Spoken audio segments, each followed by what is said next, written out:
চলে এলাম বন্ধুরা চা নিয়ে। অনেক বেলা হয়ে গেছে, বৃষ্টি হচ্ছে, কি করব।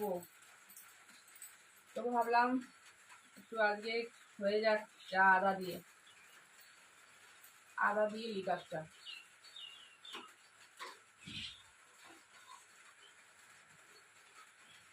কে কে খাবে চলে এসো চা। দারুণ হয়েছে চাটা। ওর সাথে বিস্কিট আর নিমকি।